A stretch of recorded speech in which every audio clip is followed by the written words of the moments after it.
Paano ko naayos ang Epson L3210 na black lang ang naipiprint kahit nag-power cleaning na ako? Hello guys! Welcome back sa aking YouTube channel. Kung ang Epson L3210 printer nyo ay black lang ang naipiprint or kulang-kulang ang kulay kahit na kailang beses na kayong nag-power cleaning, baka makatulong sa inyo ang ginawa kong solution. So ganito ang nangyari sa printer ko. Kahit ilang ulit na akong nag-power cleaning or head cleaning, hindi pa rin bumabalik sa tamang kulay ng print. Sayang din sa ink at matagal pa yung process, di ba? So ito lang ang ginawa ko.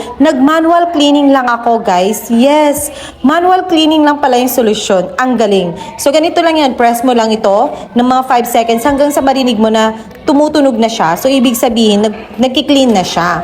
So, hihintayin mo lang yan mamatapos. Then, ako, ang ginawa ko, hinintay ko siya nung isang beses na akong nag-manual cleaning. Then, iprint ko ulit at ganito pa rin yung lumabas. So, ang ginawa ko, after 1 minute, nag-manual cleaning ako, press, and then wait again, then print ulit. Ayan. Makikita nyo, unti-unti nang bumabalik yung kulay ng printer.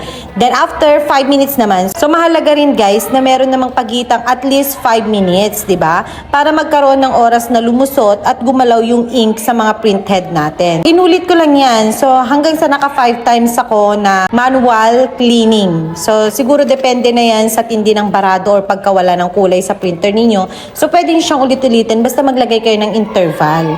Then, pagkatapos nun, yun, printin ko na, and charan, ang galing, diba? Kumpleto na yung kulay, maayos na yung printer ko, ang saya-saya. So, kung ganito rin yung problema nyo, guys, huwag kayong mag-panic, okay? Na idadala nyo agad sa technician, subukan nyo muna itong method na to. So, kung nakatulong sa inyo ang video na to, don't forget to like, subscribe, at share na rin sa mga kaibigan natin na ganito rin ang problema sa printer. Thank you for watching and see you sa next video. Bye!